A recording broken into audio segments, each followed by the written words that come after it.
It really strikes me when you look past all the diplomatic language, the Yeah. relationship between India and Pakistan just often seems like this incredibly tense drama. Hmm. And there are always these serious financial consequences sort of hanging over everything. Absolutely. High stakes, always. And right now, Yeah. yeah, the spotlight is really intensely on India pushing very hard to get Pakistan put back onto the FATF gray list. Right. So that's what we want to unpack today. Why is India pushing so hard? What does being on that gray list actually mean? And, what are the potential ripple effects for both countries? Definitely. And the history, as always, it's crucial context. But the recent events, these terrible recent events, have just massively amplified the existing pressures, haven't they? You're so right. Even with the usual tensions, the Yep. horrific terror attack in Pahalgam, April 22nd, 2025, that really felt like a turning It's a point. real shift. 25 tourists killed from all over India, plus a local resident. Just brutal. And India has immediately, unequivocally, pointed the finger at Lashkar-e-Taiba. A group they maintain operates from Pakistan. Exactly. And the emotional fallout across India from that attack, it's been huge. You could really feel it, the shock, the anger. I saw reports quoting local leaders saying it was like an attack on the country's soul. And that deep emotional impact, you really can't ignore it when looking at India's policy decisions now. It's not just strategy. There's a real sense of grievance, a demand for accountability driving things. Which leads us straight to the FATF, the Financial Action Task Force. Hmm. For anyone listening who isn't totally up to speed, this is basically the world's financial watchdog, set up by the G7 countries way back in '89. The big economies, yeah. Their job, combating money laundering and, crucially for the story, the financing of terrorism. Right. The terror financing angle is key here. And the FATF has these lists, the gray list, that's like a warning, increased monitoring, basically saying, you need to fix these things. It's a signal to the whole world, really. A yellow card. Then there's the blacklist. That's much more severe.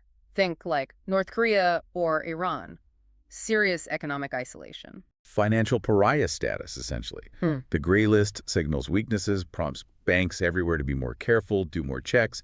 It definitely scares off foreign investment. And Pakistan, well, they've been here before. They've been on and off that gray list since, 2008? Quite a history with it, yes. Most recently, they got off in 2022, supposedly after ticking off this long list, 34 different action items, things meant to tighten controls on money laundering, terror financing. That was the official outcome, yes. Yeah.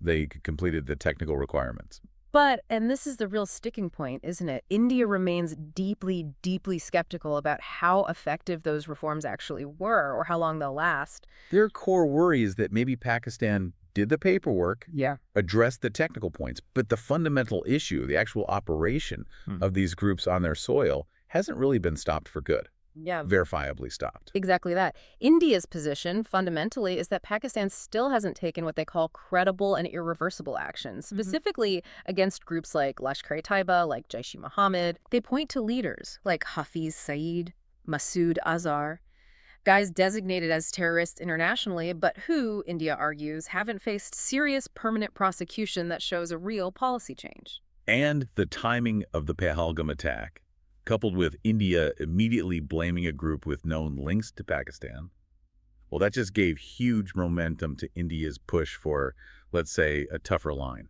It feels like the direct catalyst, India saying, right, enough, we need real change now. A hardening of their position, definitely. And India's reaction, it's much bigger than just lobbying FATF, isn't it? It's a whole range of things. Oh, yes. Multi-pronged is the right word. We saw them suspend parts of the Indus Waters Treaty. That's a huge deal, considering how vital that water is. Especially for Pakistan's agriculture. A massive lever to pull. They've banned Pakistani content platforms in India, too. But maybe even more significant is them saying they'll oppose that huge $20 billion World Bank package for Pakistan. Pakistan Country Partnership Framework, yeah. Blocking that much aid sends a very strong signal. It shows just how worried India is that aid money, even for development, could somehow, indirectly support things they see as a threat. Security threats, yeah.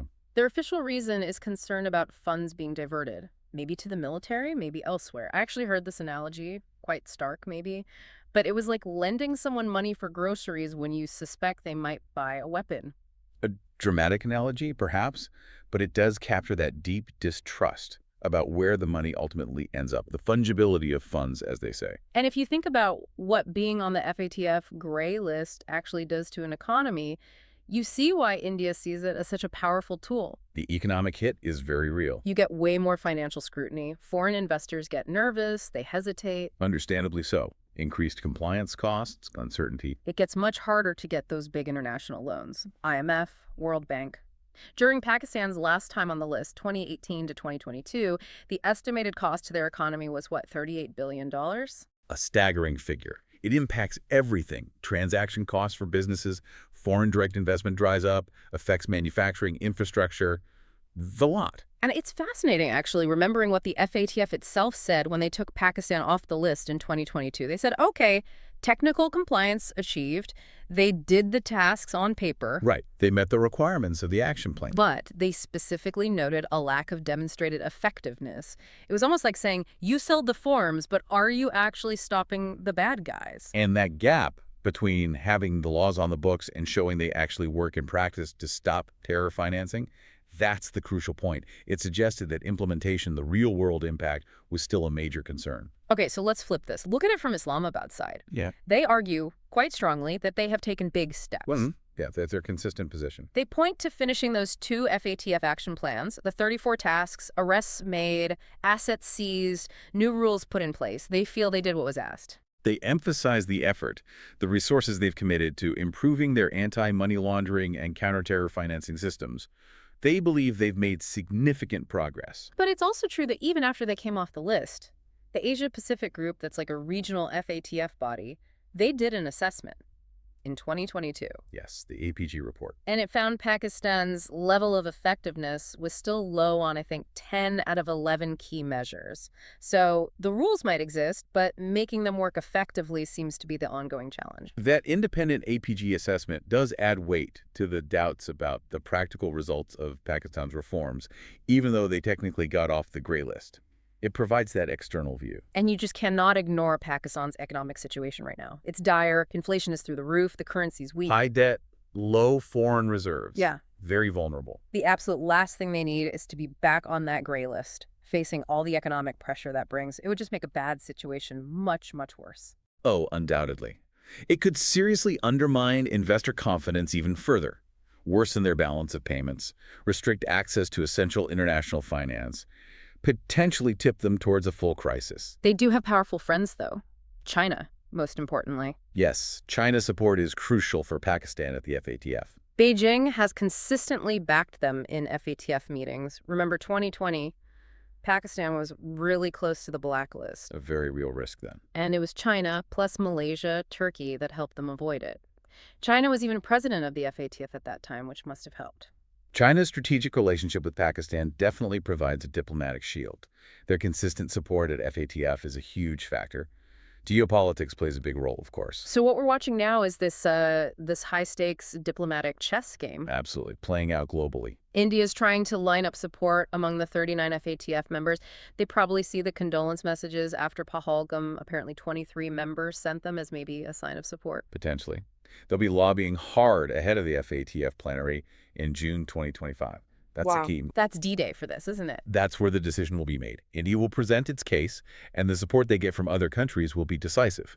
The outcome will have major geopolitical ripples. We also saw India try to block or at least complicate Pakistan getting IMF money recently. Yes, the $7 billion package from last year, and then another tranche more recently. Right, the $2.4 billion in May. India raised objections, talked to finance ministers in Europe, Germany, France, Italy.